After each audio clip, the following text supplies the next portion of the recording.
আসসালামু আলাইকুম স্টুডেন্টস। প্রথম চ্যাপ্টারের যে এমসিকিউ ক্লাস সেখানে তোমাকে ওয়েলকাম জানাই। এই চ্যাপ্টার থেকে কিন্তু বেশ প্রশ্ন আসে, তাহলে চেষ্টা করবা কি কোন টপিকগুলো থেকে বেশি আসতেছে সেটা একটু ভালো মতো খেয়াল করার জন্য। এবং সত্যি কথা বলতে প্রত্যেকটা টপিকের যে কিওয়ার্ডগুলো আছে মানে ইম্পর্টেন্ট শব্দ সেগুলো থেকে ঘুরিয়ে ফিরিয়ে বেশি প্রশ্ন আসে, বুঝছো? তো খেয়াল করতে থাকো। আর টার্গেট তো মনে আছে, ভাই বলার আগে তোমাকে উত্তর বলতে হবে। তো চলো দেখি, মোটামুটি আমরা 100-র উপরে 102-3টা প্রশ্ন সলভ করবো এই পুরো ক্লাসে। দেখা যাক কত দ্রুত আমরা শেষ করতে পারি। ওকে, প্রাণী জগতের ভিন্নতার কারণ কি? শুরুর প্রশ্ন। প্রথমে এই তিনটা বৈচিত্র্যতা বা ভিন্নতার কারণ আসলে তিনটা দেওয়া আছে। একটা হচ্ছে জিনগত বৈচিত্র্য, একটা হচ্ছে বাস্তু সংস্থানগত বৈচিত্র্য, আর একটা হচ্ছে প্রজাতিগত বৈচিত্র্য। এবার দেখো এখানে জিনগত বা বাস্তু সংস্থানগত বাস্তুতন্ত্রগত কোনো বৈচিত্র্যের কথা বলা নাই, শুধু প্রজাতিগত বৈচিত্র্যটা অপশনে আছে। তাহলে এটাই আমাদের এই ক্ষেত্রে সঠিক উত্তর, বুঝতে পারছো? আর বাকি যেগুলো লিখছে চলাচলগত, আচরণগত, খাদ্যাভ্যাসগত বৈচিত্র্য, এগুলো বৈচিত্র্য প্রাণী জগতের ভিন্নতার কারণ না। ওকে, তিনটা বৈচিত্র্য, প্রজাতিগত, জিনগত আর বাস্তুতন্ত্র বৈচিত্র্য। প্রাণীবিদ্যার জনককে? প্রাণীবিদ্যার জনক হচ্ছে এরিস্টটল, বুঝছো? তাহলে উদ্ভিদ বিজ্ঞানের জনক হচ্ছে থিওফ্রাস্টাস, প্রাণীবিজ্ঞানের জনক হচ্ছে এরিস্টটল। প্রশ্ন হচ্ছে জীববিজ্ঞানের জনককে? সেক্ষেত্রেও এরিস্টটল। ওকে, কোন ক্ষেত্রে ক্যারোলাস লিনিয়াসের অবদান সবচেয়ে বেশি? তুমি জানো শ্রেণীবিন্যাসের ক্ষেত্রে ক্যারোলাস লিনিয়াস অনেক বেশি ইম্প্যাক্ট রেখেছেন। উনি যে কত জিনিসের নাম দিয়েছেন হিসেব ছাড়া, বুঝছো? তারপর এই যে দ্বিপদ নামকরণের যে সিস্টেমটা, আমরা যেই কারণে হোমোসেপিয়েন্স দুইটা নাম দিয়ে আমাদের নাম প্রকাশ করা হচ্ছে, হোমো আর সেপিয়েন্স, এই ব্যাপারটা আবিষ্কার করেছে বা প্রবর্তন করেছে ক্যারোলাস লিনিয়াস নিজেই, দ্বিপদ নামকরণের জনক, তাই না? তাহলে এই যে শ্রেণী তত্ত্ব বা শ্রেণীবিন্যাস বিদ্যা যে যে ব্যাপারটা, এইখানে আসলে ক্যারোলাস লিনিয়াসের অবদান সবচেয়ে বেশি। ওকে,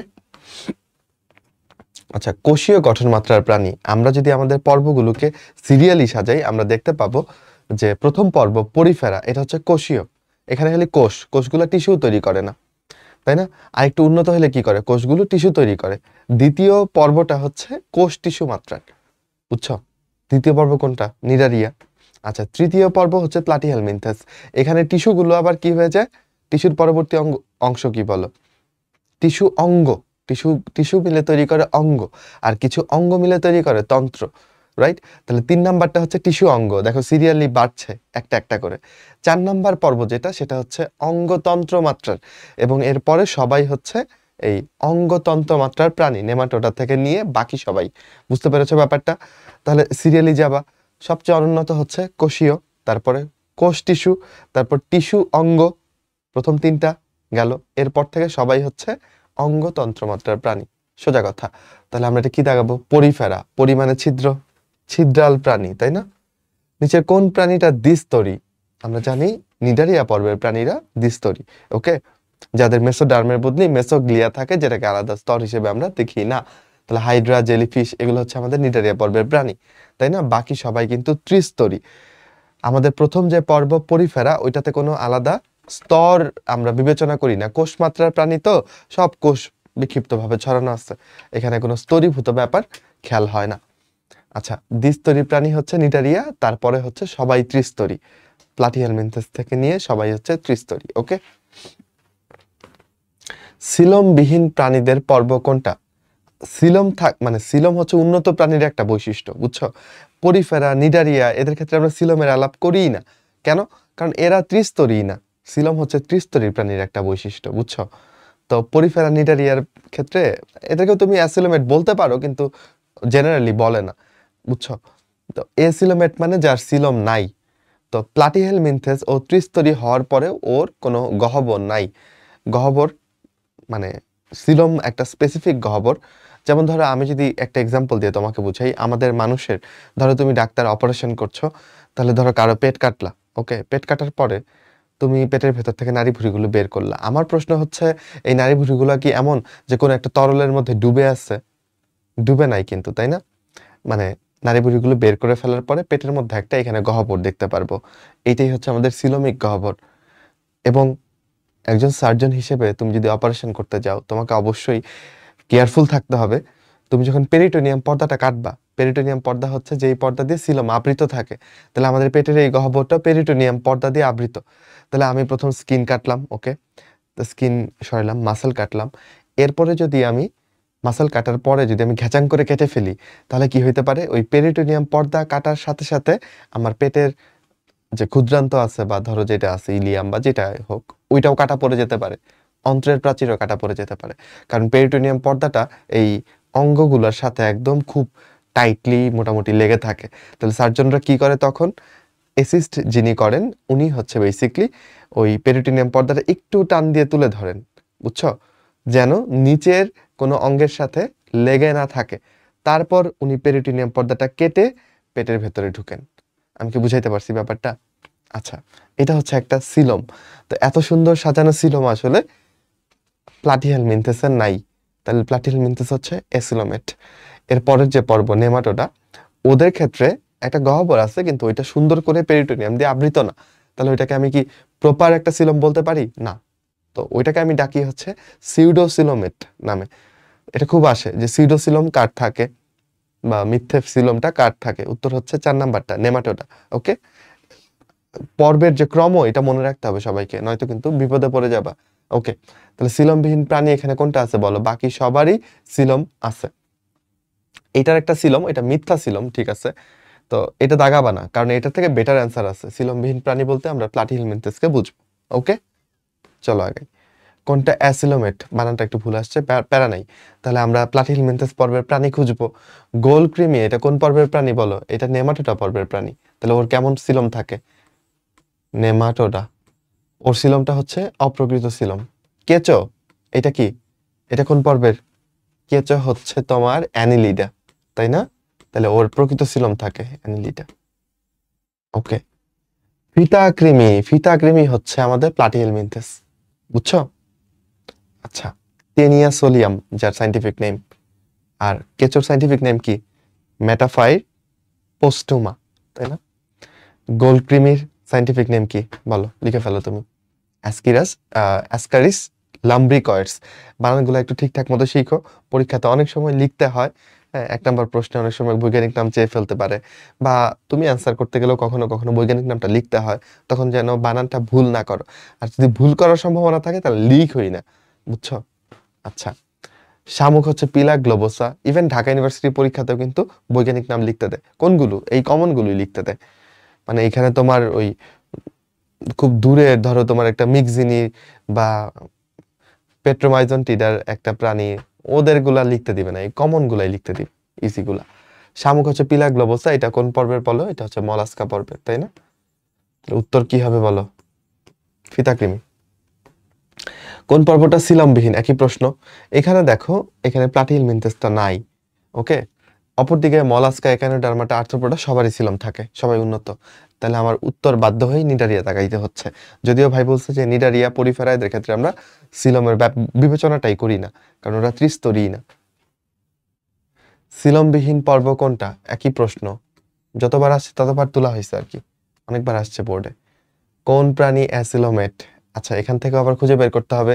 এখানে বাংলায় ফিতাকৃমি লেখা নাই, কিন্তু ইংরেজিতে মানে সাইন্টিফিক স্পেলিং এ এখানে লেখা আছে টেনিয়া সোলিয়াম। এই টেনিয়া বানানটা বোধহয় ভুল হয়েছে, বুঝছো? আচ্ছা, মেটাফাইর পোস্টুমা মানে কি? কেঁচো। অ্যাসকারিস লাম্ব্রিকয়েডস মানে কি? এগুলো বানান ঠিক আছে। এটা হচ্ছে কি বলো? গোলক্রিমি, তাই না? আচ্ছা, আর জুলুসের নামটা আসলে দেখা হয়নি, দেখা দরকার, অপশনে থাকে অনেক। জুলুসটা তুমি দেখো। নিচের কোন পর্বের প্রাণী সিউডোসিলোমেট বলা হয়? নেমাটোডা, পারছি। সিউডো মানে মিথ্যা। অঞ্চলায়ন কোন পর্বের প্রাণীর শ্রেণীবিন্যাসের জন্য গুরুত্বপূর্ণ? আচ্ছা, অঞ্চলায়ন বলতে আমরা বুঝতেছি হচ্ছে বেসিকলি কি, মাথা, বক্ষ, উদর, এভাবে আমি ঘাসফড়িংকে ভাগ করতে পারি না বলো? তো ঘাসফড়িং এর জন্য এই অঞ্চলায়নটা বেশি ইম্পর্টেন্ট। ওকে, তাহলে অঞ্চলায়নটা কমনলি দেখা যায় হচ্ছে ঘাসফড়িং এর ক্ষেত্রে। ওকে, আচ্ছা, তাহলে এখানে আমরা কোনটা দেখাবো বলো? একাইনোডার্মাটা, অ্যানিলিডা, মলাস্কা, ওদেরটা অত ভালো মতন বোঝা যায় না। তাহলে আর্থ্রোপোডাটাই এখানে তাকাবো। অঞ্চলায়নটা আর্থ্রোপোডার জন্য গুরুত্বপূর্ণ। আচ্ছা, ওরিও ক্লিভেজ দেখা যায়।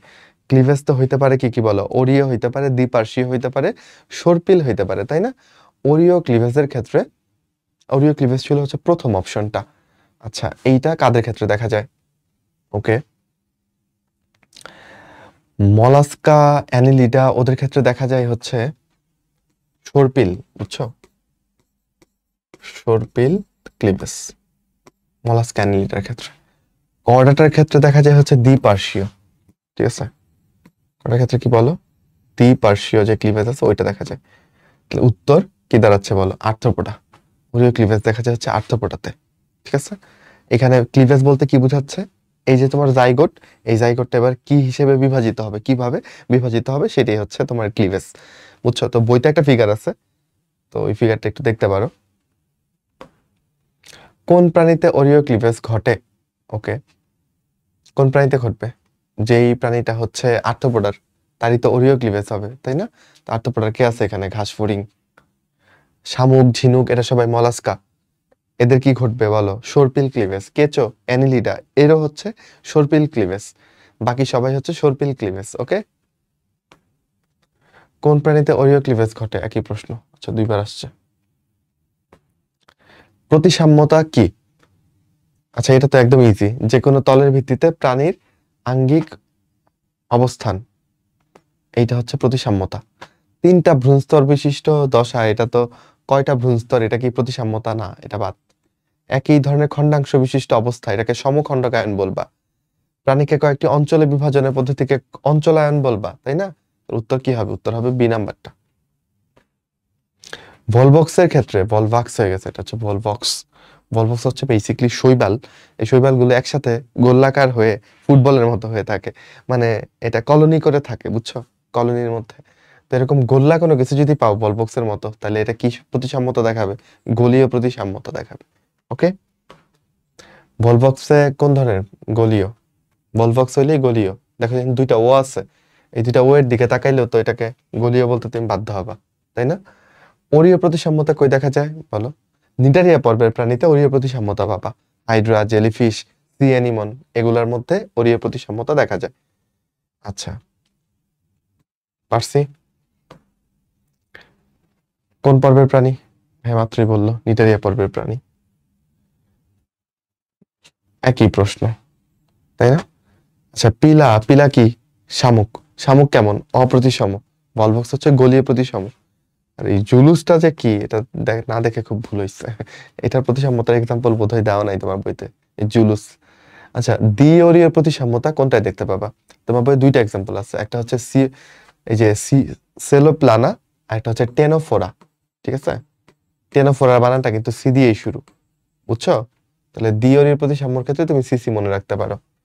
সিসি, দ্বিঅরীয় প্রতিসাম্যতা, এটাকে একটু ঘেন্না করতে পারো, সিসি, ঠিক আছে? একটা সি দিয়ে হচ্ছে সেলোপ্লানা, আর একটা সি দিয়ে হচ্ছে টেনোফোরা। এই 2টা দ্বিঅরীয় প্রতিসাম্যতা দেখায়। অপ্রতিসম কোনটা? এই যে পিলা। অপ্রতিসম বলতে কি বোঝা যাবে বলো? যে কোনো তলেই না, এই যে কোনো তলেই সমানভাবে ভাগ করা যাবে না, এটা হচ্ছে অপ্রতিসম। ইজি। কোনটা অপ্রতিসম প্রাণী? দেখো এখানে ইলিশ, এটা কি হবে? এটা দ্বিপার্শ্বীয় প্রতিসম, মানুষের মতো। হাইড্রা হচ্ছে অরীয় প্রতিসাম্যতা দেখাবে। তারা মাছ কেমন বলো? স্টারফিশ হচ্ছে পঞ্চ অরীয় প্রতিসাম্যতা দেখাবে। এটাকে আমরা একটু স্পেশাল, হ্যাঁ, পঞ্চ অরীয় প্রতিসাম্যতা দেখাবে তারা মাছ। ওকে, অ্যামিবা, এটা একটা এককোষী প্রাণী, মাইক্রোস্কোপিক, যেইটার আসলে নির্দিষ্ট কোনো আকৃতি নাই, এইটা একটা অ্যামিবা। তো এটাকে তুমি কেমনে সমান করে ভাগ করবা? উপায় আছে? নাই। তো এটা অপ্রতিসম। শ্রেণীকরণের যে কোনো ধাপের জনগোষ্ঠীকে কি বলে? ওকে, প্রজাতি, গণ, পর্ব, এগুলো তো সব একই জিনিস, তাই না? আচ্ছা, তো 2টা ব্যাপার আছে। একটা হচ্ছে যে এই যে তোমার, এই যে ধরো কিংডম, তাই না? কিংডম, ফাইলাম, এগুলো লিখতেছো তুমি। এরপর কি বলো? লাস্টে তো জেনাস, স্পিসিস। জেনাস, স্পিসিস, এই 4টা তো সবাই পারো। মাঝখানে গুলো তো অনেকের উল্টাপাল্টা লাগে, তাই না? মাঝখানে গুলা কি ছিল বলো? কফ। কফ মানে কি? Class, order, family. ওকে, তাহলে মাঝখানে 3টা যেন উল্টাপাল্টা না হয়। কফ, সর্দি লাগছে তোমার, যদিও ওই বানান, কফ বানান ডিফারেন্ট, COUGH, বাট এই কফ। ক্লাস, অর্ডার, ফ্যামিলি, এই হচ্ছে সিকোয়েন্স। এই যে আমি নামগুলো লিখলাম, এগুলো হচ্ছে ক্যাটাগরি। এবার ক্যাটাগরির আন্ডারে আমি যে কথাটা লিখবো, ধরো কিংডম লিখলাম অ্যানিমেলিয়া, অ্যানিমেলিয়া, তাহলে এই অ্যানিমেলিয়া শব্দটা হচ্ছে একটা টেক্সন। ওকে, বা ফাইলাম লিখলাম কর্ডাটা, এই কর্ডাটা শব্দটা হচ্ছে একটা টেক্সন, আর এগুলো হচ্ছে ক্যাটাগরি বা র্যাঙ্ক। ঠিক আছে, বুঝা গেল? ওকে, তাহলে কোন ধাপের জনগোষ্ঠীকে কি বলবা? টেক্সন বলবা, কমনলি এটাকে টেক্সন বলবা। তাহলে অ্যানিমেলিয়া একটা টেক্সন, প্ল্যান্টি একটা টেক্সন, কর্ডাটা একটা টেক্সন, তাই না? অ্যানিলিটা একটা টেক্সন, মলাস্কা একটা টেক্সন, বুঝছো? এই আর কি, কোন ধাপের জনসমষ্টি, এই যে এটা একটা ধাপের জনসমষ্টি, কিংডম ধাপের জনসমষ্টি। লিনিয়াস প্রাণীর শ্রেণীবিন্যাস প্রথম যখন করছিলেন তখন উনি কয়টা টেক্সন ব্যবহার করছিলেন? উনি 5টা টেক্সন ব্যবহার করছিলেন, বুঝছো? উনি এই ফাইলাম, তারপর হচ্ছে তোমার অর্ডার, ফাইলামের পরে অর্ডার, এরপর হচ্ছে খুব সম্ভবত জেনাস, স্পিসিস আর ভ্যারাইটি বা এরকম কিছু একটা, এই 5টা নিয়ে উনি শ্রেণীবিন্যাস করছিল, বুঝছো? ফাইলাম, অর্ডার, জেনাস, স্পিসিস আর একটা ছিল ভ্যারাইটি। ওনার এই 5টা টেক্সন ছিল, মানে ক্যাটাগরি ছিল, 5টা ক্যাটাগরির আন্ডারে 5টা টেক্সন উনি ব্যবহার করছিলেন। ওকে, শ্রেণীবিন্যাসের সবচেয়ে বড় একক কোনটা? সবার উপরে যেটা, সেটা সবচেয়ে বড়। ঠিক আছে, তাহলে উত্তর এখানে কি হবে? ফাইলাম। আইসিজেডএন এর সংক্ষিপ্ত রূপ কোনটা? কাহিনী হচ্ছে আইসিজেডএন এর সংক্ষিপ্ত রূপ আসলে এই দুইটাই হয়, বুঝছো? দুইটাই হয়, দুইটার ক্ষেত্রেই ব্যবহৃত হয়। এবার তোমার বইতে এই নামটা লেখার পরে ব্র্যাকেটে এখানে আইসিজেডএন লেখা আছে, মানে ইন্টারন্যাশনাল, আচ্ছা সবগুলো ইন্টারন্যাশনাল বানান ভুল হয়েছে, ব্যাপার না, তাই না? আর এন হবে। আচ্ছা, যাই হোক, international code of zoological nomenclature, এইটা বেসিকলি এইটার আন্ডারে, ইন্টারন্যাশনাল কমিশনের আন্ডারে হচ্ছে এই কোডটা, বুঝছো? এই নিয়মগুলো এই কমিশনের আন্ডারে। তো যেহেতু বইয়ে এটার পাশে ব্র্যাকেটে আইসিজেডএন লেখা আছে, তাই আমরা এটার উত্তর এ দাগাইতে বাধ্য হচ্ছি, বুঝছো? যদি তুমি গুগলে আইসিজেডএন সার্চ করলে বোধহয় এই নামটাই চলে আসবে, international code of zoological nomenclature, কিন্তু আজমল স্যারের বইতে এটার ব্র্যাকেটে এরকম করে লেখা, বুঝছো? এই কথাটা লিখে, তাই আমরা এটা দাগাইলাম। ত্রিপদ নামকরণ করেন কোন প্রাণী? কোন প্রাণী না, কোন বিজ্ঞানী? ত্রিপদ নামকরণের ব্যাপারটা হচ্ছে, ধরো দুইটা নাম দিয়ে যদি, জেনাস আর স্পিসিস দিয়ে যদি ক্লিয়ারলি বোঝা না যায়, তখন আমরা 3 নাম্বারে আরো একটা নাম অ্যাড করতে পারি। যেমন ধরো চড়ুই পাখিতে কতই আছে, তবে ধরো নীল নদের পাড়ে যেই চড়ুই পাখিটা পাওয়া যায়, চড়ুই পাখির সাইন্টিফিক নেম হচ্ছে পেসার ডোমেস্টিকাস, বুঝছো? বা পেজার ডোমেস্টিকা বা ডোমেস্টিকাস, যাই হোক।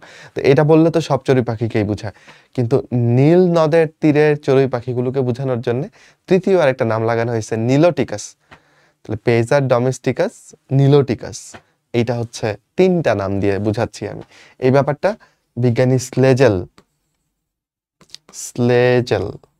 হ্যাঁ এটা এখানে লিখছে স্লিগেল, যাই হোক যেভাবে ডাকো ওকে, উনি হচ্ছে ত্রিপদ নামকরণটা প্রবর্তন করেন, আর দ্বিপদ নামকরণ প্রবর্তন করছে ক্যারোলাস লিনিয়াস। পরিফেরা পর্বের প্রাণীদের কোন কোষটা ফ্লাজেলা যুক্ত? আচ্ছা, এখানে বাকি কোনো কোষ কি পরিফেরা পর্বের প্রাণীতে থাকে? থাকে না, কোয়ানোসাইট থাকে। এই কোয়ানোসাইট হচ্ছে ফ্লাজেলা যুক্ত কোষ।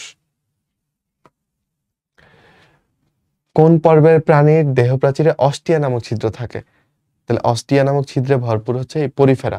দেখো ওর দেহে ছিদ্র থাকে বলেই তো ওর নাম পরিফেরা, পরিমাণে পোর থেকে আসছে, ছিদ্রাল প্রাণী। নিচের কোনটা সঠিক? প্যারাপোডিয়া কি মলাস্কার থাকে রে? না, প্যারাপোডিয়া থাকে, এটা অ্যানিলিডার চলনাঙ্গ, তাই না? কোথায় থাকে বলো? অ্যানিলিডা। এই যে এই প্রধান প্রধান ব্যাপারগুলো, যে কোনটার কি অংশ থাকে, এটা খুবই ইম্পর্টেন্ট। আচ্ছা, র্যাডুলা কার থাকে বলো? র্যাডুলা থাকে মলাস্কার, র্যাডুলা বা রেতি জিহ্বা, হ্যাঁ মুখের ভেতরে একটা জিহ্বা থাকে, এটাকে র্যাডুলা বলি। ওকে, নটোকর্ড কার থাকে? নটোকর্ড থাকে কর্ডাটা।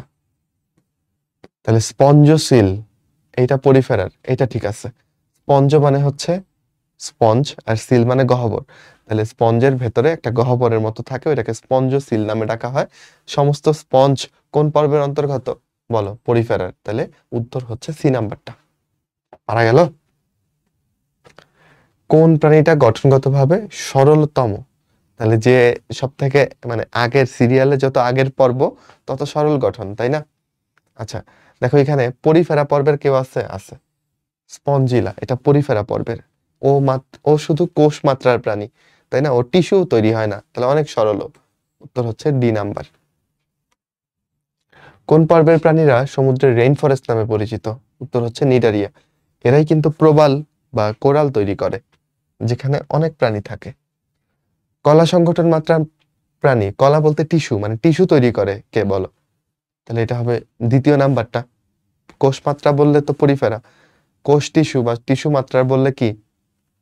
নিডারিয়া। উত্তর হচ্ছে বি নাম্বার, নিডারিয়া। স্বনিষেক ঘটবে কোনটাতে? আচ্ছা, হাইড্রা যদিও উভলিঙ্গ, কিন্তু হাইড্রাতে কিন্তু স্বনিষেক ঘটে না। কেন? কারণ হাইড্রার ক্ষেত্রে এই যে শুক্রাশয়টা পরিণত হয়ে যায় আগে, মানে শুক্রাণু আগে আগে পরিণত হয়ে যায়, কিন্তু ডিম্বাশয়টা যে ডিম্বাণু তার পরিণত হতে টাইম লাগে, মানে এখানে শুক্রাণুগুলো একটু ইচড়ে পাকা হয়ে যায়। তো ততদিনে ডিম্বাণু পরিণত হয়নি, তাহলে সে কি নিষিক্ত করতে পারবে? তখন এই শুক্রাণুকে বেরোয় পড়তে হয় এবং সে অন্য একটা হাইড্রার ডিম্বাণুকে নিষিক্ত করে। তাহলে হাইড্রা উভলিঙ্গ হওয়া সত্ত্বেও স্বনিষেক আসলে ঘটে না, তাহলে এটা বাদ। ওকে, আচ্ছা। এই যে ভুচেরিয়া, অ্যাসকারিস, এরা সবাই নেমাটোডা পর্বের অন্তর্গত। আর নেমাটোডের পর্বের প্রাণীগুলা একলিঙ্গ। একলিঙ্গ হইলে স্বনিষেক ঘটার কোনো সুযোগ আছে? বলো তো তুমি আমাকে। একলিঙ্গ প্রাণী, পুরুষ স্ত্রী আলাদা করা যায়, তাহলে ওদের মধ্যে কি স্বনিষেক ঘটতে পারবে? পারবে না। স্বনিষেক ঘটতে গেলে অবশ্যই উভলিঙ্গ প্রাণী হইতে হবে, মানে যার শুক্রাশয় ডিম্বাশয় দুইটাই থাকবে, নিজের মধ্যে সে জনন করতে পারবে। এই টেনিয়াসোলিয়াম, ঠিক আছে, বা ফিতাকৃমি প্লাটিহেলমিনথেস পর্বের প্রাণী, এটা উভলিঙ্গ প্রাণী। বুঝছো? মানে একজনের মধ্যে শুক্রাণু ডিম্বাণু দুইটাই তৈরি হয় এবং সে নিজেই স্বনিষেক করতে পারে। উত্তর হবে সি নাম্বার। ডান? বুঝতেছো? শিখাকোষ, এটা খুব ইম্পর্টেন্ট। ফ্লেম সেল বা শিখাকোষ, এটা কার থাকে? প্লাটিহেলমিনথেস। এটা অনেকবার আসছে, প্লাটিহেলমিনথেস।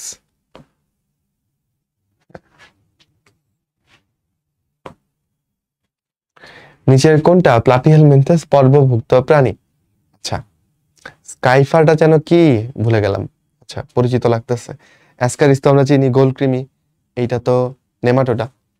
ফ্যাসিওলা, ফ্যাসিওলা হ্যাপাটিকা, এটা কি? এটা হচ্ছে তোমার যকৃত কৃমি। বুঝছো? তো যকৃত কৃমিটাও এরকম চ্যাপ্টা হয়। হ্যাঁ, তাহলে টেনিয়াসোলিয়াম, ফ্যাসিওলা হ্যাপাটিকা, এগুলো হচ্ছে প্লাটিহেলমিনথেস। ওকে। মেটাফায়ার পোস্টুমাতো কেঁচো অ্যানিলিডা পর্বের। শিখাকোষ কতবার আসবে? আচ্ছা, প্লাটিহেলমিনথেসের রেচন অঙ্গের নাম কি? এই শিখাকোষ হচ্ছে রেচন অঙ্গ। শিখা কেন বলতেছে? কারণ এটা দেখতে শিখার মতো। মাইক্রোস্কোপে তুমি যদি দেখো তাহলে এটা হচ্ছে ফ্লেমের মতো দেখতে। ইলাস্টিনযুক্ত কিউটিকল কোন পর্বের প্রাণীতে দেখা যায়? নেমাটোডা পর্বের প্রাণীর দেহের বাইরের অংশটা ইলাস্টিন যুক্ত কিউটিকল দিয়ে আবৃত। বুঝছো? কৃমির বাইরের যে দেহটা, কল্পনা করতে হবে না। কোন পর্বের প্রাণীতে র‍্যাপিডিফর্ম লার্ভা দশা দেখা যায়? ওকে, আচ্ছা, র‍্যাপিডিফর্ম লার্ভা দশা দেখা যায় হচ্ছে নেমাটোডা পর্বে। হ্যাঁ, নেমাটোডা পর্বে র‍্যাপিডিফর্ম লার্ভা দশা, বা এটাকে মাইক্রোফাইলেরিয়া লার্ভা দশা বলে। ফাইলেরিয়া কৃমি বলতে কোনটাকে বোঝায় জানো? ওই যে ভুচেরিয়া বললাম না, একটা নেমাটোডা পর্বের একটা প্রাণী, ভুচেরিয়া ব্যানক্রফটি, যেটাতে গোদরোগ হয় বা ইলিফ্যান্টিয়াসিস হয়, পা ফুলে যায় অনেকটা। যাই হোক, তো ওই ভুচেরিয়ার আরেক নাম হচ্ছে ফাইলেরিয়া। ফাইলেরিয়ার লার্ভা দশাটার নাম হচ্ছে মাইক্রোফাইলেরিয়া, এই আর কি। তো মাইক্রোফাইলেরিয়া বা আরেকটা নাম হচ্ছে র‍্যাপিডিফর্ম, এই লার্ভা দশাটা দেখা যায় নেমাটোডার ক্ষেত্রে। অনেক লার্ভা দশা আছে, তার মধ্যে এগুলো ইম্পর্টেন্ট। র‍্যাপিডিফর্ম লার্ভা দশা। নিচের কোনটা সিউডোসিলোমেট? বলো। নেমাটোডা খুঁজো, এই তো পেয়ে গেছি, অ্যাসকারিস। এটাই তো নেমাটোডা, এটাই সিউডোসিলোমেট।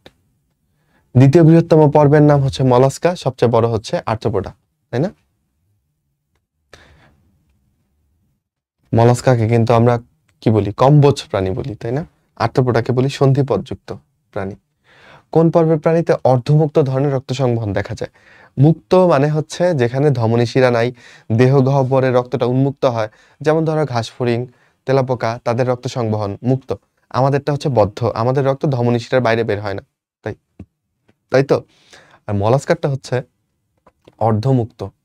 ওকে, যদি অর্ধমুক্ত না থাকে তখন তুমি মলাস্কাকে মুক্ত হিসেবে ধরে নিবা, আর যখন স্পেসিফিকলি অর্ধমুক্ত জানতে চাইছে তখন একটাই উত্তর, সেটা হচ্ছে মলাস্কা। ঝিনুক, বলো ঝিনুক। শামুক আর ঝিনুক তো ভাই ভাই, তাই না? তাহলে শামুক যদি মলাস্কা পর্বের হয়, ঝিনুক কোন পর্বের হবে বলো? মলাস্কা পর্বেরই হবে। আচ্ছা, এটা ম্যান্টল বা ম্যান্টল বা যাই ম্যান্টল লিখছে আছে, যাই হোক। তো ম্যান্টল একটা পাতলা পর্দা যেটা দিয়ে শামুকের দেহটা আবৃত থাকে, এবং এই পর্দার সিক্রেশন থেকেই কিন্তু ওদের খোলসটা তৈরি হয়, বুঝছো? এবং এই পর্দাটা ওদেরকে শ্বসন শোষণ শ্বসনে হেল্প করে, হ্যাঁ, গ্যাস এক্সচেঞ্জ, শ্বসনে হেল্প করে। তাহলে কাদের থাকবে বলো? শামুক। শামুক কি? মলাস্কা। মলাস্কা পর্বের প্রাণীতে কোনটা পাবা? এই যে রেডুলা পাবা। আচ্ছা, ভালো কথা, ট্রোকোফোল লার্ভাও কিন্তু পাবা। ট্রোকোফোল লার্ভা মলাস্কাতেও থাকে, অ্যানলিটাতেও থাকে, ঠিক আছে? মলাস্কা, অ্যানলিটা দুইটাতেই কিন্তু ট্রোকোফোল লার্ভা থাকে। যেহেতু দুইটাতেই থাকে, এইটার থেকে রেডুলাটাই আমার কাছে বেটার অ্যান্সার। ওকে, আমি তাই রেডুলা দেখাবো। কোনটা মলাস্কার বৈশিষ্ট্য? দেখো, রেডুলা, রেতি জিব্বা, জিব্বা মুখের ভেতরে থাকে ওদের। স্পিকিউল কার থাকে? স্পিকিউল থাকবে হচ্ছে পরিফেরার, তাই না? অস্টিয়াও কার থাকবে? পরিফেরার। প্যারাপোডিয়া কার থাকবে? অ্যানিলিডের। অ্যানিলিডের রেচনাঙ্গের নাম কি? নেফ্রিডিয়া। আমাদের কিন্তু কিডনিতে নেফ্রন থাকে, তাই না? অ্যানিলিডার থাকে নেফ্রিডিয়া। মালপিজিয়ান নালিকা কার থাকবে? আর্থ্রোপডদের। শিখাকোষ তো প্লাটিহেলমিনথেস পার্সই। মালপিজিয়ান বডি কাদের থাকবে? মানুষের। প্রকৃত সিলমযুক্ত প্রাণী খুঁজে বের করতে বলছে। টেনিয়া সিলম, টেনিয়া সোলিয়াম, এটার তো কোনো সিলমই নেই, অ্যাসিলোমেট, তাই না? অ্যাসকার ইসলামনিকসের আছে যেটা, সেটা হচ্ছে তোমার সিউডোসিলোমেট। ফ্যাসিওলা হ্যাপাটিকা, এটাও প্লাটিহেলমিনথেসের, এটার কোনো কি নাই, সিলম নাই। মেটাফাইট পোস্টুমা মানে কেঁচো, তাই না? এটা ছিল যকৃত কৃমি, এটা ফিতা কৃমি, এটা ছিল তোমার গোল কৃমি, কারোর সিলম নাই, কিন্তু কেঁচোর ক্ষেত্রে সিলম আছে। নেফ্রিডিয়া কিসের সাথে জড়িত? রেচনের সাথে জড়িত। ওকে, কেঁচোর বায়োলজিক্যাল নাম জানতে চাইছে তোমার কাছে। আচ্ছা, এখানে বানানটা ভুল আসছে, এইচ দিয়ে আসছে। মেটাফাইট পোস্টুমা এটা হবে। এখানে কি বলতো, কি ভুল করছে? এই পিটা কি বড় হাতের দেওয়া যাবে না, পিটা দিতে হবে ছোট হাতের। আর যদি হাতে লিখো, অবশ্যই বৈজ্ঞানিক নামের নিচে কি দিবা? দুইটা সেপারেট দাগ দিবা। ভুল করলে হবেই না কোনোভাবে, নাম্বার কিন্তু একও দিবে না যদি দাগ না দাও। অ্যানিলিডা পর্বের লার্ভার নাম কি? ট্রোকোফোল লার্ভা। ট্রোকোফোল লার্ভা। নেফ্রিডিয়া পাওয়া যায় কোন পর্বের প্রাণীতে? অ্যানিলিডাতে, তাই না? আর্থ্রোপোডা পর্বের প্রধান রেচনাঙ্গ কোনটা হবে? মালপিজিয়ান নালিকা। আর্থ্রোপোডা পর্বের প্রাণীদের বৈশিষ্ট্য চলো পড়ি। জীবনচক্রে ট্রোকোফোল লার্ভা না, আর্থ্রোপোডাতে ট্রোকোফোল লার্ভা থাকে না। প্রধান রেচনাঙ্গ মালপিজিয়ান নালিকা, বোধহয় পেয়ে গেছি। রক্ত সংবহনতন্ত্র কেমন ওদের? মুক্ত, তাই না? পেরিহিমাল সংবহন এটা কাদের থাকে বলো? এটা থাকে হচ্ছে একাইনোডার্মাটাদের, বুঝছো? একাইনোডার্মাতে কোনো আলাদা করে রক্ত সংবহন তন্ত্র নাই, তখন ওদের হিমাল বা পেরিহিমাল তন্ত্র থাকে। মানে ওদের সিলোমেরই কিছু অংশ, হ্যাঁ, নালীর মতো হয়ে দেহের বিভিন্ন জায়গায় ছড়িয়ে পড়ে আর কি। ওই দিক দিয়ে ওই সিলোমের যে ফ্লুইডটা থাকে, ওই ফ্লুইডটাই আসলে প্রবাহিত হয়, আলাদা করে রক্ত নাই। ওইটাকে আমরা বলি হিমাল বা পেরিহিমাল তন্ত্র। একাইনোডার্মাটার থাকে সেটা। সিলোমযুক্ত প্রাণী কোনটা? তেলাপোকা। আর্থ দাগ, ওটা তো বুঝতেছে না। আর্থ্রোপোডা পর্বের প্রাণীতে পাওয়া যায় কোনটা? প্যারাপোডিয়া, অ্যানিলিডার থাকবে, রেডুলা থাকবে মলাস্কার, নালিকাপথ কাদের থাকবে? একাইনোডার্মাটার, বুঝছো? আর হিমোসিল, হিমোসিল মানে রক্তপূর্ণ গহ্বর, সিল মানে গহ্বর আর হিম মানে রক্ত, তাহলে এটা থাকবে আর্থ্রোপোডাদের। ওকে, ঘাসফড়িং এরও হিমোসিল থাকে। আর্থ্রোপোডা পর্বের বৈশিষ্ট্য হচ্ছে এই হিমোসিল। ওকে, আমাদের কি হিমোসিল আছে? আমাদের হিমোসিল থাকতো, ওই যে যদি আমাদের পেটের পুরো গহ্বরটাই রক্ত দিয়ে পূর্ণ থাকতো, তাহলে এটা আমাদের হিমোসিল হইতো। বাট তুমি যদি পেট থেকে সব নাড়িভুড়ি বের করো, জায়গাটা তো পুরো ফাঁকা দেখতে পাবা, তাহলে কি এটা হিমোসিল হইলো? রক্তে পূর্ণ হইলো না। আমাদের রক্ত তো আর এরকম গহ্বর উন্মুক্ত হয় না, তারা ধমনী শিরার মধ্যেই থাকে। বদ্ধ বদ্ধ সংবহন তন্ত্রে তুমি হিমোসিল দেখতে পাবা না, মুক্ত সংবহন তন্ত্রেই দেখতে পাবা। পেরিহিমাল বা হিমাল তন্ত্র কার ক্ষেত্রে থাকবে? একাইনোডার্মাটা। একাইনো মানে কাটা, বুঝছো? ত্বকে কাটা থাকে, তাই এটার নাম একাইনোডার্মাটা। কোনটা? মাছ। চিংড়ি মাছ আসলে আর্থ্রোপড, তাই না? এটা মাছ না।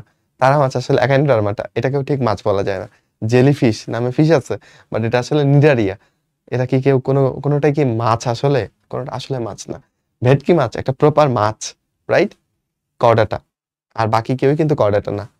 ভেটকি মাছ চিনছো? ভেটকি হচ্ছে কোরাল। ভেটকি আর কোরাল হচ্ছে একই মাছ। কোন পর্বের প্রাণী সামুদ্রিক? সকল প্রাণী সামুদ্রিক। একাইনোডার্মাটার সমস্ত প্রাণী কি বলো? সামুদ্রিক। ওকে, মিঠা পানিতে কেউ থাকে না। নালিকাপথ। নালিকাপথ কার থাকবে? একাইনোডার্মাটার থাকবে। একাইনোডার্মাটার বৈশিষ্ট্য জানতেছে। দেহ অপ্রতিসম না, দেহ পঞ্চ অরীয় প্রতিসম সাধারণত। দেহ খোলক দিয়ে আবৃত না, মলাস্কার ক্ষেত্রে খোলক দিয়ে আবৃত। দেহ কিউটিকল দিয়ে আবৃত না, নেমাটোডার ক্ষেত্রে ইলাস্টিন যুক্ত কিউটিকল থাকবে। বহিকঙ্কাল কণ্টকময়, এটা সঠিক। এই জন্যই ওর নাম একাইনোডার্মাটা। কোন পর্বের প্রাণীর ত্বক কাঁটাযুক্ত? একাইনো মানেই কাঁটা, আর ডার্মা মানে ত্বক। সকল প্রাণী সামুদ্রিক, একাইনোডার্মাটা। সমুদ্র তারার প্রতিসাম্যতা কোন ধরনের? পঞ্চরীয়, রাইট? কোন পর্বে পানি সংবহন তন্ত্র দেখা যায়? খেয়াল করো, প্রথম যে পরিফেরা পর্ব তাদের একটা থাকে, সেটা হচ্ছে তাদের একটা ক্যানাল সিস্টেম থাকে, বুঝছো? ক্যানাল সিস্টেমের বাংলা কি করছে? তোমার নালিকা তন্ত্র, খুব সম্ভবত, বা নালীতন্ত্র। ঠিক আছে, এটা কাদের থাকবে বলো? এটা হচ্ছে পরিফেরার থাকবে। আচ্ছা, আর পানি সংবহন তন্ত্র এটা কার থাকবে? যেহেতু ওদের কোনো রক্ত নাই, ঠিক আছে, এখানে ডার্মাটার কি কোনো রক্ত আছে? মানে রক্ত সংবহন তন্ত্র নাই, তাহলে ওদের এটার বদলি পেরিহিমাল হিমাল তন্ত্র থাকবে, আর পানি সংবহন তন্ত্রও থাকবে। ওকে, উত্তর কি হবে? একাইনোডার্মাটা।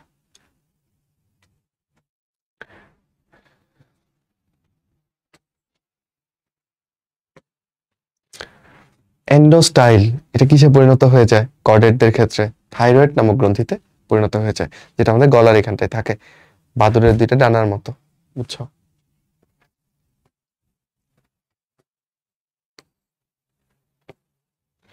নিচের কোন প্রাণীতে প্রতীপ রূপান্তর দেখা যায়? প্রতীপ রূপান্তর মানে হচ্ছে যেই রূপান্তরটা আসলে রূপান্তর হয়, প্রাণী রূপান্তরিত হইলে সে আর উন্নত হবে, রাইট? কিন্তু এখানে যেটা হয়, ধরো এই যে আমি একটা প্রাণীর কথা বলতেছি, ওর নাম হচ্ছে অ্যাসিডাসিয়া।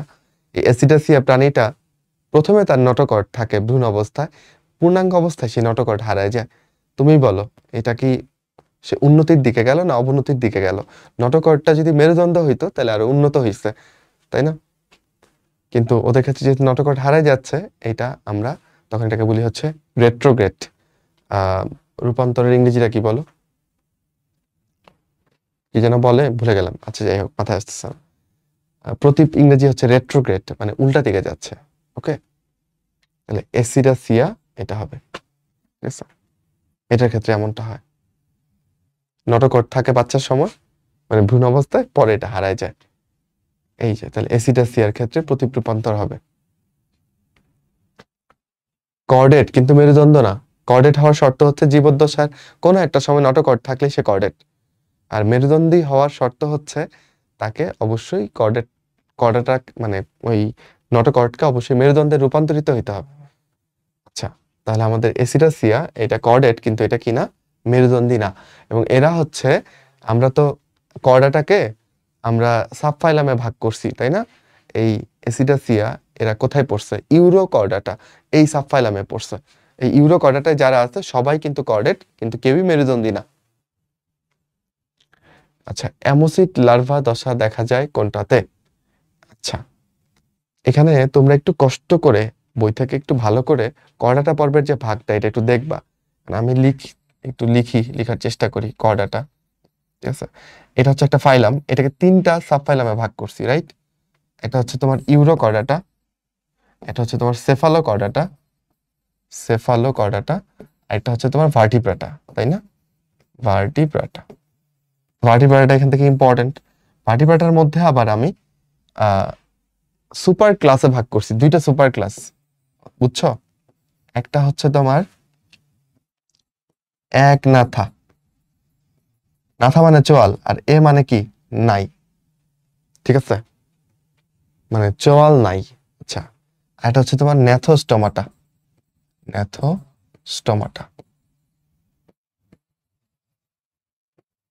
ন্যাথা মানে চোয়াল, স্টোমা মানে মুখ, মানে মুখে চোয়াল আছে এমন, বুঝছো? এই এক ন্যাথার মধ্যে আবার দুইটা আছে, এটা হচ্ছে মিক্সিনি, এটা হচ্ছে পেট্রোমাইজন টিরা, রাইট? আর ন্যাথোস্টোমাটার মধ্যে ওই যে আমাদের যে সবার প্রিয় 7টা ক্লাস আছে, একটিনোপটেরিজি, মানে কনভিকথিস, একটিনোপটেরিজি, সার্কোপটেরিজি, তারপর কি আসছে বলো, উম, এই উভচর, অ্যামফিবিয়া, রেপটাইল, এভিস, দেন ম্যামালিয়া, ওই 7টাই হচ্ছে ন্যাথোস্টোমাটার আন্ডারে।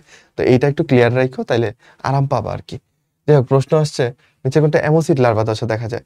তো এক ন্যাথার মধ্যে দুইটা আছে, একটা হচ্ছে তোমার কি বললাম বলো, লিখতেই হচ্ছে আসলে, এটা হচ্ছে মিক্সিনি, আর এটা কি পেট্রোমাইজন টিটা, তাই না?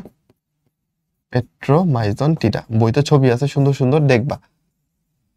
কেন এটাকে পেট্রোমাইজন টিটা বলে জানো?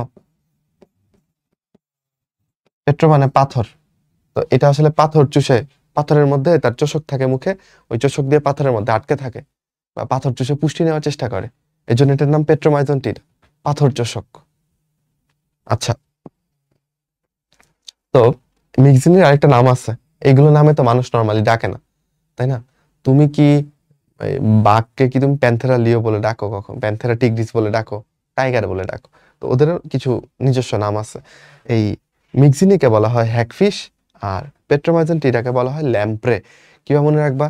ল্যাম্প্রে শেষে দেখো একটা প আছে, এই প দিয়ে হচ্ছে তুমি পেট্রোমাইজন টিটা মনে রাখবা, ঠিক আছে? এটা পেট্রোমাইজন টিটার অন্তর্ভুক্ত, ছবিগুলো বই থেকে দেখবা। ওকে, তাহলে হ্যাগফিশ কোনটাকে বলবা? মিক্সিনিকে। আচ্ছা, এখানে উন্নত কোনটা? পেট্রোমাইজন টিটাটা একটু উন্নত। ওকে, আচ্ছা, মিক্সিনির তুলনায়। যেমন এই অ্যামোসিড লার্ভা, তাহলে লার্ভা দশা থাকাটা একটু উন্নত হিসেবে দেখে নাও। না, আসলে এখানে উন্নত অনুন্নত ভাগ করা যাচ্ছে না, ঠিক আছে? এটা আমি একটু ভুল বলে ফেলছি, এটা বাদ দাও। ওকে, লার্ভা দশা নাই হচ্ছে প্রথমটার, মিক্সিনির লার্ভা দশা নাই। আর পেট্রোমাইজন টিটার লার্ভা দশা আছে, এবং এটার নাম হচ্ছে অ্যামোসিড লার্ভা দশা। তো পেট্রোমাইজন টিটার আরেক নাম কি? ল্যাম্প্রে। ল্যাম্প্রে দাগাই ফেলো। এই আবার ধরো এই যে বৈশিষ্ট্যগুলো তাহলে পড়ে ফেলবা, মিক্সিনি আর পেট্রোমাইজন টিটার বৈশিষ্ট্য পড়ে ফেলবা। যেমন মিক্সিনির ক্ষেত্রে তুমি কোনো পৃষ্ঠ পাখনা পাবা না, কিন্তু পেট্রোমাইজন টিটার ক্ষেত্রে 2টা পৃষ্ঠ পাখনা পাবা, এটাও আসছিল। আচ্ছা, কোন শ্রেণীতে 5 থেকে 15 জোড়া গলবিলীয় ফুলকারন্ধ্র পাওয়া যায়? আচ্ছা, খুব সম্ভবত আমি যদি ভুল না করি, এটা মিক্সিনির ক্ষেত্রে পাওয়া যায় 5 থেকে 15 জোড়া গলবিলীয় ফুলকারন্ধ্র। পৃষ্ঠ পাখনা অনুপস্থিত কোনটায়? মিক্সিনিতে, মানে হ্যাগফিশে অনুপস্থিত, আর ল্যাম্প্রেতে আছে 2টা। মিক্সিনির ফুলকারন্ধ্রের সংখ্যা কত? হ্যাঁ, 5 থেকে 15 জোড়া। 7 জোড়া গলবিলীয় ফুলকারন্ধ্র পাওয়া যায় কোনটাতে? আচ্ছা, পেট্রোমাইজন টিটার ছবিতে তুমি যদি দেখো, ঠিক আছে? এখন আমার ছবি আঁকতে হবে, কি করব? ছবি তো জঘন্য হবে। এটা হচ্ছে মুখ, চোষক আছে এখানে, ঠিক আছে? আচ্ছা, এইটা মনে করো একটা পেট্রোমাইজন টিটা। আচ্ছা, একটু পৃষ্ঠ পাখনা গুলো দিয়ে দিলাম, 2টা পৃষ্ঠ পাখনা। ওকে, তুমি দেখবা এখানে 1 2 3 4 5 6 7 এরকম 7টা গোল্লা দেওয়া আছে। তাহলে এই পাশে 7টা, ওই পাশে আরো 7টা, 7 জোড়া। এই 7 জোড়া হচ্ছে গলবিলীয় ফুলকারন্ধ্র, বুঝছো? এই প্ল্যাকয়েড আইস কোথায় পাবা? তাহলে 4 রকমের আইসের কথা তোমার বইতে লেখা আছে। প্রথম যে ক্লাস, যেটা হচ্ছে কনড্রিকথিস, তাই না? তরুণাস্থি নির্মিত মাছ, ওই কনড্রিকথিসের প্ল্যাকয়েড আইস পাওয়া যায়। তো কনড্রিকথিসের মধ্যে আছে হাঙর, এই যে সোলিওডন, হ্যাঁ, এইটা হচ্ছে তোমার হাঙর। ওকে, এটার মধ্যে প্ল্যাকয়েড আইস পাবা। কনড্রিকথিস কই আছে? এই তো। কনড্রিকথিস শ্রেণীর প্রাণীদের ফুলকারন্ধ্রের সংখ্যা কত? আচ্ছা, হাঙরের এই কানকোর দিকে তাকাইলে দেখবা এখানেও কিন্তু হাঙর আঁকার সময় তুমি কেমনে আঁকো, হাঙর আঁকতে হবে এখন, জীবন বড়ই কঠিন।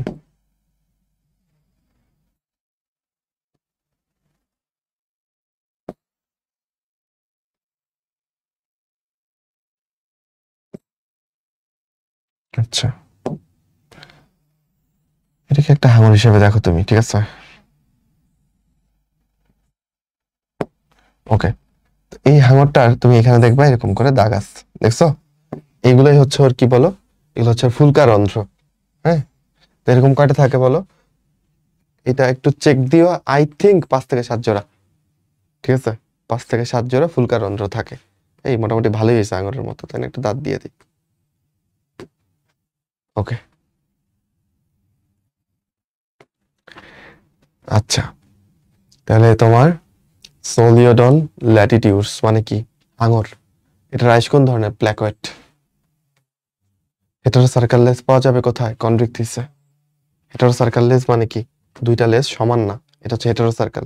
ওকে, আর হোমোসার্কাল হলে সমান হইতো রুই মাছেরটা। কোনটা পুচ্ছ পাখনা হেটারোসার্কাল ধরন? রুই মাছ, টাকি মাছ, লাংফিশ না হাঙর হবে উত্তর। লাংফিশেরটা কেমন? লাংফিশ বলা হয় সার্কোপটেরিজিকে, এটার লেজ হচ্ছে ডাইফাই সার্কাল, বা এটাকে তুমি ডাইফি সার্কালও বলতে পারো। ঠিক আছে, এখানে কি হয়?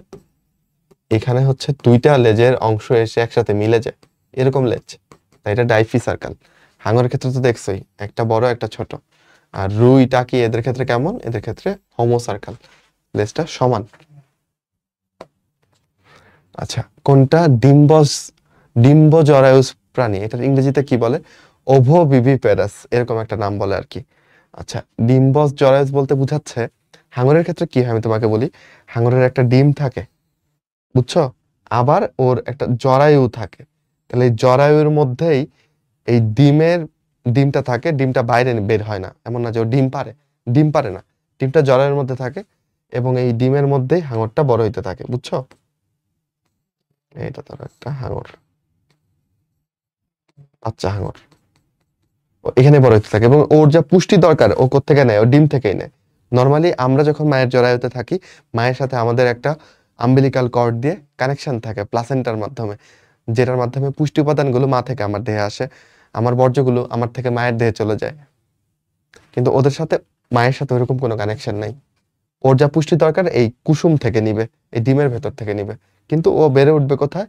মায়ের ভেতরেই, জরায়ুতে। এরকম হইলে এটাকে আমরা বলি ডিম্ব জরায়ুস। আর যে ডিম পারে সে হচ্ছে ডিম্বজ। আর আমরা কি ডিম্বজ? আমরা কি ডিম পারি না, আমরা হচ্ছে জরায়ুজ, বুঝছো? আমরা জরায়ুতে বেড়ে উঠি। উত্তর কি হবে? এটা হবে হাঙর। বুঝলা ব্যাপারটা? রশ্মিময় পাখনা বিশিষ্ট মাছ কোনটা বলবা? একটিনো মানে হচ্ছে রশ্মি, বুঝছো? আর টেরিজি মানে হচ্ছে পাখনা। তাহলে রশ্মিময় পাখনাযুক্ত মাছ হচ্ছে একটিনোপটেরিজি। আর সার্কো মানে হচ্ছে মাসল বা মাংস, আর টেরিজি মানে পাখনা। তাহলে মাংসযুক্ত মাংসযুক্ত পাখনা বিশিষ্ট মাছ কোনটা? সার্কোপটেরিজি। ছবি দেখো ওদের। সার্কোপটেরিজির মধ্যে আবার তোমার ওই যে লাংফিশ, তারপর তোমার হচ্ছে সিলাকান্থ, এগুলো আছে আর কি, ছবিগুলো বইতে আছে সুন্দর। ল্যাটিমারিয়া, এটার আইস দেখতে, ল্যাটিমারিয়া কি ওই যে ইয়ের মধ্যে পড়ে, সার্কোপটেরিজির মধ্যে পড়ে। তাহলে আইস কেমন হবে? গ্যানোয়েট, বুঝছো? রুই মাছের আইস কেমন? সাইক্লয়েড।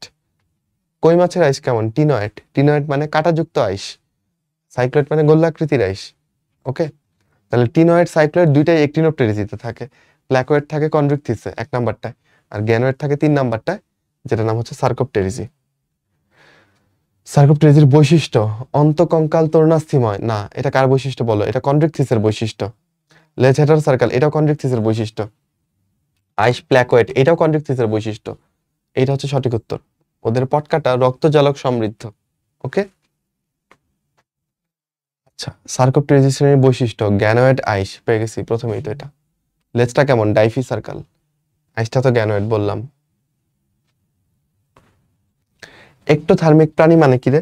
যে প্রাণীটা নিজের দেহের টেম্পারেচার পরিবেশের সাথে, মানে পরিবেশের সাথে সে চেঞ্জ করতে পারে, এমন হলে একটোথার্মিক, বুঝছো? আমরা কিরকম? আমরা হচ্ছে এন্ডোথার্মিক। ওকে, আমি অ্যান্টার্কটিকা মহাদেশে যাই কিংবা আমি সাহারা মরুভূমিতে যাই, আমার normal body temperature 98.4 degree Fahrenheit, এটাই থাকবে, বুঝছো কাহিনী? তাহলে একটোথার্মিক প্রাণী কোনটা? তোমার ব্যাং, তারপর হচ্ছে সরীসৃপ, উভচর, এরা হচ্ছে একটোথার্মিক। পাখি এবং স্তন্যপায়ী যারা, তারা হচ্ছে শুধু পাখি এবং স্তন্যপায়ী, এরাই শুধুমাত্র এন্ডোথার্মিক। ওকে, পাখি এবং স্তন্যপায়ী। তাহলে এখানে দেখো, দোয়েল একটা পাখি, রয়্যাল বেঙ্গল একটা স্তন্যপায়ী, গিনিপিগও একটা স্তন্যপায়ী। ওকে, তাহলে এরা সবাই, গিনিপিগ কি স্তন্যপায়ী কিনা কনফিউশনে পড়ে গেলাম। হ্যাঁ, স্তন্যপায়ী হবে। ঠিক আছে, তো এরা সবাই এন্ডোথার্মিক। সোনা ব্যাং এটা উভচর, এটা একটোথার্মিক। আবার একই টাইপের প্রশ্ন। তাহলে এখানে দেখো কুমির এটা সরীসৃপ, তাহলে কুমির হচ্ছে এক্টোথার্মিক, বাকি সবাই কবুতর তো পাখি, আর এই দুইটা হচ্ছে তোমার প্লাটিপাসকে আসলে তুমি কি বলবা? প্লাটিপাস এটা স্তন্যপায়ী। শীতল রক্ত বিশিষ্ট প্রাণী আর এক্টোথার্মিক একই কথা, বুঝছো? তাহলে দেখো এখানে প্যান্থেরা টিগ্রিস মানে হচ্ছে বাঘ, স্তন্যপায়ী তাহলে এটা এন্ডোথার্মিক, কপসিকাস স্যাওলারিস মানে দোয়েল পাখি, এটা পাখি তাহলে এটা উষ্ণ রক্ত বিশিষ্ট মানে এন্ডোথার্মিক, ক্যাভিয়া প্রোসেলাস মানে হচ্ছে গিনিপিগ, এইটা হচ্ছে আমার উষ্ণ রক্ত বিশিষ্ট প্রাণী। নাজা নাজা মানে হচ্ছে নাজা মাজা না, নাজা নাজা গোখরা সাপ। ওকে, তাহলে গোখরা সাপ তো সাপ, সে একটা সরীসৃপ, তাহলে সে শীতল রক্ত বিশিষ্ট। আচ্ছা, সম্পূর্ণ চার প্রকোষ্ঠ এটা সবাই পারছো। সরীসৃপ সাধারণত অসম্পূর্ণভাবে চার প্রকোষ্ঠ, শুধুমাত্র কুমির ব্যতিক্রম, সে সম্পূর্ণভাবে চার প্রকোষ্ঠ তার হৃৎপিণ্ড। বাদুড়ের হৃৎপিণ্ডের প্রকোষ্ঠের সংখ্যা কয়টা? বাদুড় হচ্ছে স্তন্যপায়ী, বুঝছো? বাদুড় কিন্তু পাখি না, পাখি ভাবলে ভুল করে ফেলবা, তাই না? ও পাখিতেও তো চারটাই থাকে, ভুল করার কোনো সুযোগ নেই। তাহলে এখানে প্রকোষ্ঠের সংখ্যা কয়টা হবে? চারটা।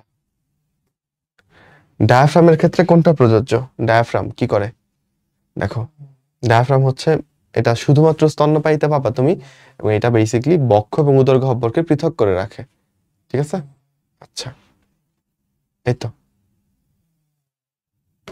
তাহলে এটাই আমাদের এই ক্লাস, এবং এই ক্লাস শেষে তোমাকে ধন্যবাদ। শেষ হয়ে গেল। কেমন লাগলো জানাও, বন্ধুদের সাথে শেয়ার করো, আর ভালো করে পড়ো। এই তো, পরবর্তী ক্লাস যে তোমার প্ল্যান আছে এটা করে ফেলো। বেস্ট অফ লাক সবাইকে, অনেক দোয়া এবং ভালোবাসা। আবারও দেখা হবে অন্য কোনো ক্লাসে। আজকের মতো আসসালামু আলাইকুম।